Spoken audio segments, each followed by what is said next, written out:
सादर नमस्कार मित्रों, मैं आचार्य प्रमोद मिश्रा आप सभी का हार्दिक स्वागत और अभिनंदन करता हूं। प्रिय दर्शकों, आज मैं आपसे बात करने वाला हूं सितंबर के महीने का मकर राशि का राशिफल लेकर। इस विषय में आप समझेंगे इस राशि के बारे में, कार्य क्षेत्र के बारे में, प्रेम जीवन के बारे में, आर्थिक जीवन के बारे में, स्वास्थ्य जीवन के बारे में क्या ध्यान रखना है, ग्रह गोचर क्या करने वाला है, ग्रह गोचर के उतार चढ़ाव से अपने जीवन में क्या परिणाम आएंगे, इन सभी विषयों पर चर्चा आप इस वीडियो में करते हुए सुनेंगे। दर्शकों, पृथ्वी तत्व के अंतर्गत आने वाली मकर राशि का स्वामी शनि ग्रह को प्राप्त है। मकर राशि के जातक आमतौर पर अनुशासित और एक बात के आदमी होते हैं। इनके अंदर डबल बात, दोहरापन नहीं होता। यही वजह है कि लोग जिस काम की शुरुआत करते हैं उसे पूरा करके ही छोड़ते हैं। विश्वास, कर्म आदि कई सारी चीज़ें हैं जो इनके जीवन पर रहती हैं।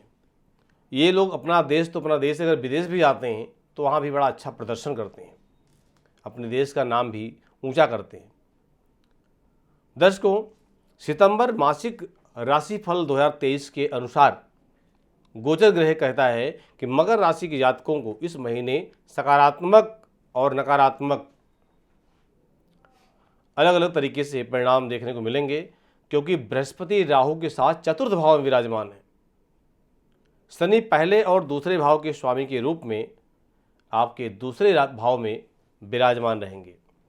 शनि की जो परिस्थिति है वह आय का प्रवाह के बाधित करेगी, जो आपका इनकम ऑफ सोर्स है उसमें बाधा ला सकती है। दूसरी ओर विस्तार का कारक ग्रह बृहस्पति तीसरे भाव के स्वामी के रूप में आपके चौथे भाव में विराजमान रहेगा, जिसके कारण आपके खर्चों में बढ़ोतरी हो सकती है। साथ ही यात्रा के दौरान धन हानि की आशंका भी है। दर्शकों, अभी हम जानेंगे आपके पारिवारिक जीवन के बारे में। पारिवारिक जीवन के लिहाज से इस महीने मकर राशि के जातकों को उतार चढ़ाव का सामना काफ़ी रूप में करना पड़ेगा। अधिकांश ग्रहों की परिस्थिति अनुकूल नहीं है। बृहस्पति कुंडली के चौथे भाव में राहु के साथ स्थित है। तीसरे और 12वें भाव के स्वामी के रूप में चौथे भाव में स्थित बृहस्पति परिवार के कुछ व्यवधान पैदा कर सकते हैं। साथ ही संपत्ति से जुड़े विवाद भी जन्म ले सकते हैं।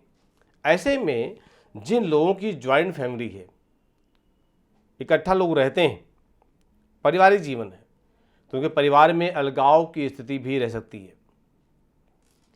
प्रेम भंग भी हो सकता है आपस का परिवार का। दूसरी ओर 7वें भाव में स्थित शुक्र जातकों में अहंकार बढ़ा सकते हैं।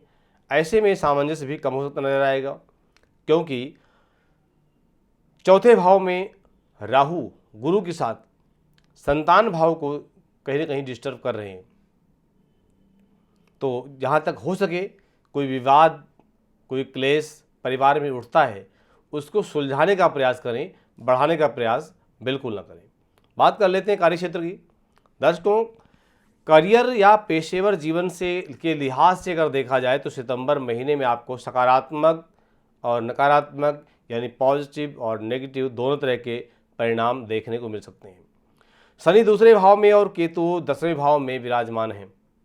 दूसरे भाव में शनि की स्थिति 7.5 के अंतिम 2.5 वर्ष को दर्शाती है। 7.5 जाते जाते अक्सर कमर के नीचे हिस्सों पर प्रभाव रखती है, पैरों पर, घुटनों पर प्रभाव काफ़ी रखती है। 10वें भाव में केतु विराजमान हैं, जिस कारण इस महीने आप अपने कार्यों को लॉजिकल तरीके से करते हुए दिखाई देंगे। वहीं दूसरी ओर तीसरे भाव के स्वामी के रूप में चौथे भाव में बृहस्पति होने के कारण आपको करियर के संबंध में विदेश में अच्छे और प्रबल सुअवसर मिलने की संभावना दिखाई दे रही है। शुक्र 10वें भाव के स्वामी के रूप में आपके 7वें भाव में बैठे हैं। परिणाम स्वरूप आपको अपने करियर में संतुष्टि मिलेगी। कार्य के सिलसिले से आपको बाहर जाना पड़ सकता है और वहाँ भी आपको अच्छा लाभ मिल सकता है। यानी सब मिलाकर के यात्राएं आपकी अच्छी रहने वाली हैं, लाभदायक रहने वाली हैं। जो लोग स्वयं का अपना व्यवसाय चला रहे हैं, अपना काम कर रहे हैं, वह इस महीने थोड़ा लाभ कम प्राप्त कर पाएंगे, क्योंकि प्रतिद्वंदी यानी बराबरी कर रहे लोगों की वजह से आप कुछ परेशान हो सकते हैं। व्यापार में कमी आ सकती है। हालांकि महीने का जो अंतिम सप्ताह होगा वो आपको अच्छा रिटर्न दे सकता है।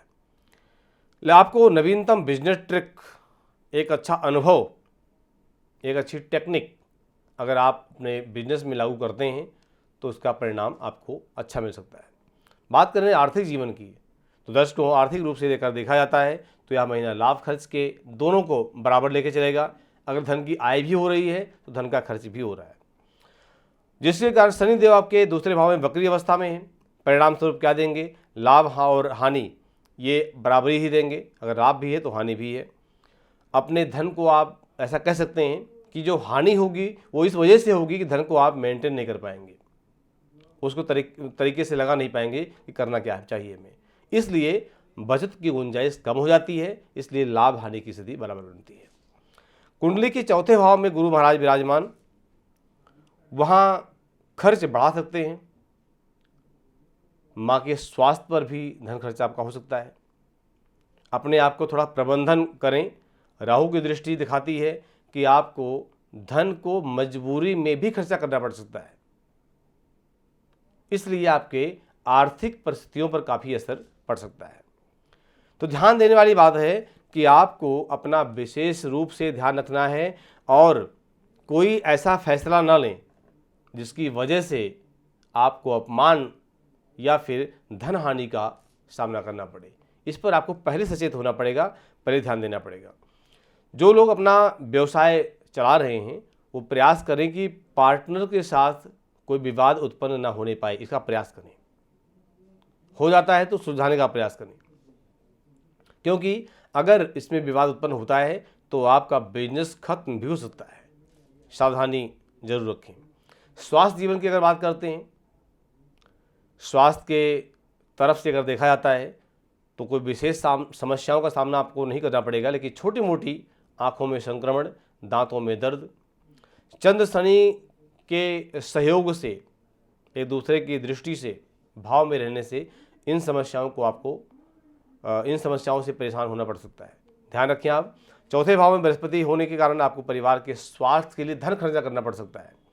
दूसरी ओर चौथे भाव में राहु के होने से सिर दर्द, आपका पाचन तंत्र आपके लिए जो है खराब हो सकता है, आप इनका शिकार हो सकते हैं।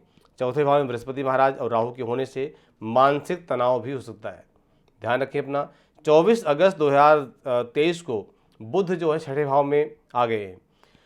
इस वजह से खान पान की आप सावधानी रखें, जिसकी वजह से आपका स्वास्थ्य स्वस्थ रहे, अच्छा रहे, स्वास्थ्य बिगड़े ना। बात करें प्रेम जीवन की, तो दर्शकों प्रेम जीवन के तरफ से देखा जाए तो आपके लाइफ पार्टनर यानी दाम्पत्य जीवन या प्रेम जीवन में वाद विवाद होने की पूरी आशंका है। ऐसे में ऐसा भी हो सकता है कि आप एक दूसरे के अलग हो सकते हैं। ध्यान रखें अपना। जो लोग प्रेम संबंध में हैं वह महीना उनके लिए बहुत बोझिल लगेगा, बहुत भार लगेगा, नोक झोंक भी हो सकती है। 9वें भाव में मंगल होने कारण जीवन साथी के साथ संबंध में कुछ समस्याएं हो सकती हैं, और ये समस्याएं गलत फहमी की वजह से हो सकती हैं। वैवाहिक जीवन व्यतीत कर रहे जातकों को छठे भाव में स्थित बृहस्पति का साथ पूरा नहीं मिलेगा। रिश्ते में उतार चढ़ाव भी बन सकते हैं। ऐसे में आपको अपना शांति का परिचय देते हुए अपने आप को और रिश्तों को संभालना है। इस महीने प्रेम का कारक शुक्र ग्रह वक्री अवस्था में 7वें भाव में विराजमान है, जिसके परिणाम स्वरूप प्रेम संबंधों में निराशा आ सकती है। जो लोग विवाहित हैं उन्हें खुशियों की कमी भी महसूस हो सकती है। दर्शकों, ये रहा आपके लिए आपका राशिफल।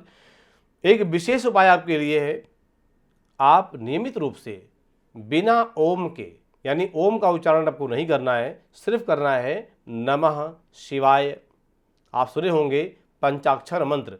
पंचाक्षर मंत्र में नमः शिवाय यही है, तो आप नमः शिवाय का ही जप करें और श्रद्धा भाव से भगवान भोलेनाथ का, भगवान आशुतोष का पूजन करें।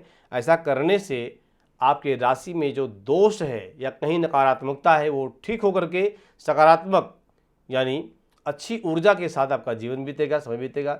इन्हीं विषय के साथ मुझे दीजिए आज्ञा। मिलता हूँ अगले विषय में, तब तक के लिए सादर नमस्कार।